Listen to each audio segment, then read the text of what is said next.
بسم اللہ الرحمن الرحیم والشمس وضحاها.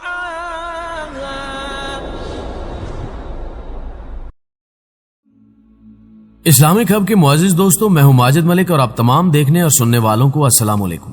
ناظرین گرامی، اگر آپ دوستوں نے پچھلی ویڈیو دیکھی ہو تو آپ کو گزشتہ سلسلے میں حضرت محمد صلی اللہ علیہ وآلہ وسلم کے آباء و اجداد کا تفصیلی ذکر بتایا گیا تھا. آج اسی سلسلے کو آگے بڑھاتے ہوئے حضرت عبد المطلب کی اولاد کا ذکر کیا جائے گا اور حضرت محمد صلی اللہ علیہ وآلہ وسلم کے والد گرامی حضرت عبداللہ اور آپ صلی اللہ علیہ وآلہ وسلم کی والدہ محترمہ حضرت آمنہ رضی اللہ تعالی عنہا کا نکاح کس طرح اور کن حالات میں ہوا، یہ بھی جانکاری دی جائے گی. لیکن یہ تفصیل جاننے سے پہلے میں عرض کرنا چاہوں گا کہ یہ ویڈیو شروع سے لے کر آخر تک تسلسل کے ساتھ ضرور دیکھیے گا. ناظرین گرامی، حضرت عبد المطلب رسول اللہ صلی اللہ علیہ وآلہ وسلم کے دادا جان تھے. تاریخ میں آیا ہے کہ حضرت عبد المطلب کے کل 10 بیٹے اور 6 بیٹیاں تھیں، جن میں بیٹوں کے نام یہ ہیں: حارث، زبیر، ابو طالب، عبداللہ، حمزہ رضی اللہ تعالی عنہ، ابو لہب، غیداک، مکوم، صفار اور عباس رضی اللہ تعالی عنہ. جبکہ بیٹیوں کے اسم مبارک کچھ یوں ہیں: ام الحکیم، ان کا نام بیضہ ہے، برہ، عاتقہ، اروی، امیمہ اور صفیہ رضی اللہ تعالی عنہ. حضرت عبداللہ کی والدہ کا نام فاطمہ تھا اور وہ عمرو بن عائض بن عمران بن مخزوم بن یکزا بن مرہ کی صاحبزادی تھی. حضرت عبد المطلب کی اولاد میں حضرت عبداللہ سب سے زیادہ خوبصورت، پاک دامن اور چہیتے تھے اور ذبی کہلاتے تھے. ذبی کہلانے کی وجہ یہ تھی کہ حضرت عبد المطلب کو بہت خواہش تھی کہ وہ کثیر اولاد والے ہوں. چنانچہ انہوں نے منت مانی کہ اگر اللہ ان کو 10 بیٹے عطا کرے گا اور وہ سب نوجوانی کی عمر تک پہنچ گئے تو وہ اپنا ایک بیٹا اللہ کی راہ میں قربان کر دیں گے. اللہ نے ان کی دعا کو شرف قبولیت بخشا اور ان کے 10 بیٹے پیدا ہوئے. 10 بیٹوں کی پیدائش کے بعد جب تمام کے تمام نوجوانی عمر کو پہنچے تو حضرت عبد المطلب کو اپنی منت یاد آئی. چنانچہ وہ اپنے سب بیٹوں کو لے کر حرم کعبہ میں پہنچ گئے. جب عربوں کے مخصوص طریقے سے قرآن اندازی کی گئی تو قرہ حضرت عبداللہ کے نام نکلا. چنانچہ حضرت عبد المطلب حضرت عبداللہ کو لے کر قربان گاہ کی طرف بڑھے. یہ دیکھ کر خاندان بنو ہاشم کے افراد، جن کو حضرت عبداللہ سے بہت لگاؤ تھا، بہت پریشان ہوئے. وہ حضرت عبد المطلب کے پاس آئے اور انہیں اس سلسلے میں یثرب کی ایک کاہنہ عورت سے مشورہ کرنے کو کہا. چنانچہ جب اس کاہنہ عورت سے رابطہ کیا گیا تو اس نے اس کا حل یہ نکالا کہ حضرت عبداللہ کی جگہ خون بہا ادا کیا جائے. عربوں کی دیت یعنی خون بہا میں 10 اونٹ دیے جاتے ہیں، تو حضرت عبداللہ کے ساتھ 10 اونٹوں کی قرآن اندازی کی جائے اور یہ قرآن اندازی تب تک جاری رکھی جائے جب تک قربانی کا قرآن اونٹوں کے نام نہیں نکلتا. چنانچہ ایسے ہی کیا گیا اور بالآخر 10ویں بار قرآن حضرت عبداللہ کی بجائے اونٹوں پر نکلا. اس طرح ان کی جگہ 100 اونٹوں کو قربان کیا گیا. حضرت عبداللہ کی شادی حضرت آمنہ رضی اللہ تعالی عنہا سے ہوئی، جو وہب بن عبد المناف بن زہرہ بن کلاب کی صاحبزادی تھی اور نسب اور رتبے کے لحاظ سے قریش کی افضل ترین خاتون شمار ہوتی تھی. ان کے والد نسب اور شرف دونوں حیثیت سے بنو زہرہ کے سردار. وہ مکہ ہی میں رخصت ہو کر حضرت عبداللہ کے پاس آئیں، مگر تھوڑے عرصے بعد حضرت عبداللہ کو حضرت عبد المطلب نے کھجور لانے کے لیے مدینہ بھیجا اور وہ وہیں انتقال کر گئے. بعض اہل علم کہتے ہیں کہ وہ تجارت کے لیے ملک شام تشریف لے گئے تھے.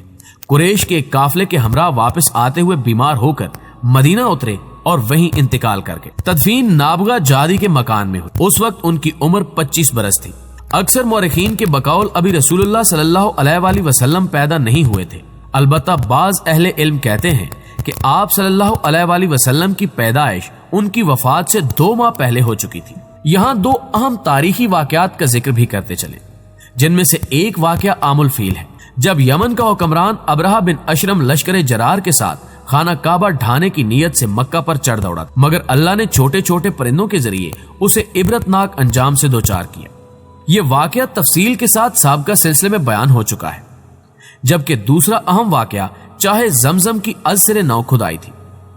دراصل مدتوں پہلے جب مکہ پر قبیلہ بنو جرہم قابض تھا تو چاہے زمزم پر ملکیتی جھگڑے کی وجہ سے اسے مٹی سے پاٹ دیا گیا تھا اور پھر وقت گزرنے کے ساتھ ساتھ اس کنویں کا بظاہر نشان تک باقی نہ رہا.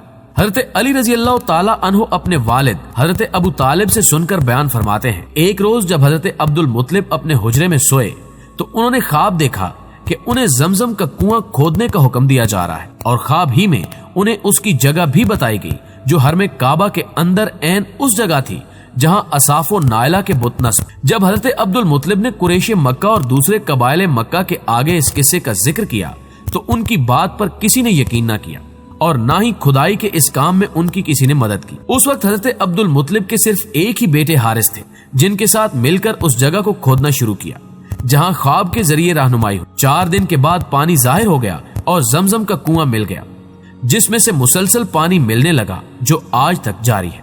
معزز خواتین و حضرات، چونکہ یہ کنواں بنیادی طور پر حضرت اسماعیل علیہ السلام کے قدموں سے جاری ہوا تھا، اس لیے قریش کے باقی قبائل نے اس کی ملکیت میں حصہ دار بننا چاہا۔ حضرت عبد المطلب کا خیال تھا کہ زمزم اللہ نے ان کو عطا کیا ہے۔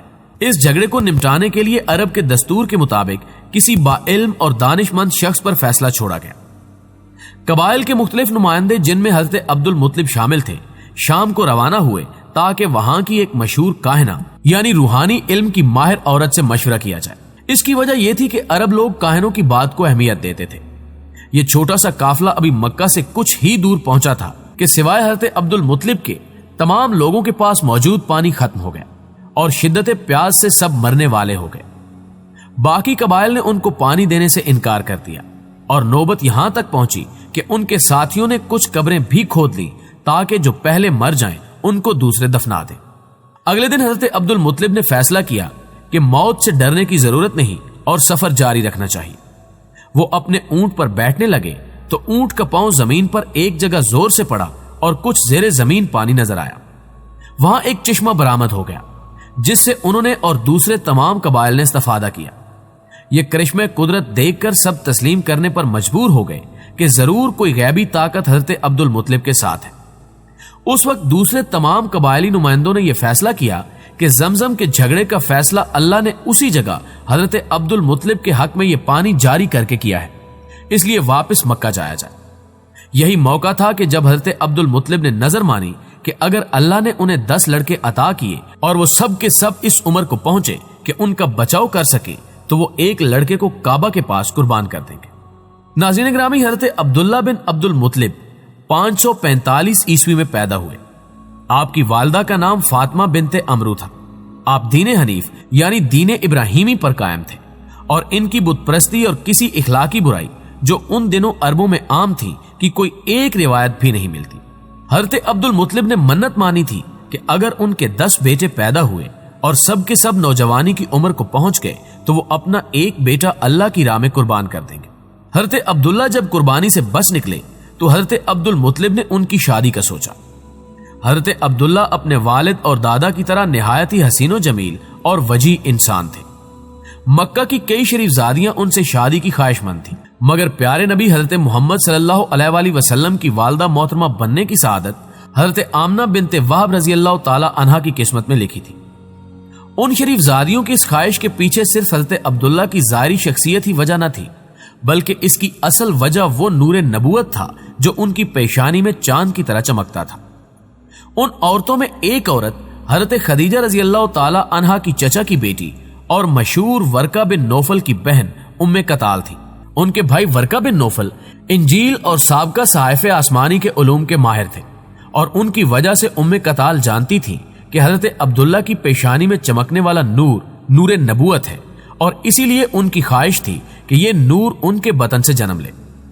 دوسری عورت ایک کاہنہ فاطمہ تھی جنہوں نے اپنی روحانی استعداد سے جان لیا تھا کہ حضرت عبداللہ کی پیشانی میں جو نور دمکتا ہے وہ نور نبوت ہے، اس لیے یہ بھی حضرت عبداللہ سے شادی کی خواہش مند تھی۔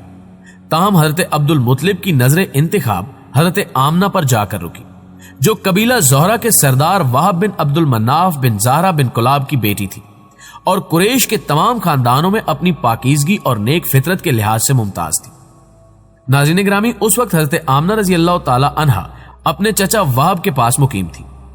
حضرت عبد المطلب وہب کے پاس گئے اور حضرت عبداللہ کے لیے حضرت آمنہ کا رشتہ مانگا جسے قبول کر لیا گیا، اور یوں حضرت عبداللہ رضی اللہ تعالی عنہ اور حضرت آمنہ رضی اللہ تعالی عنہا رشتہ ازدواج میں منسلک ہو گئے۔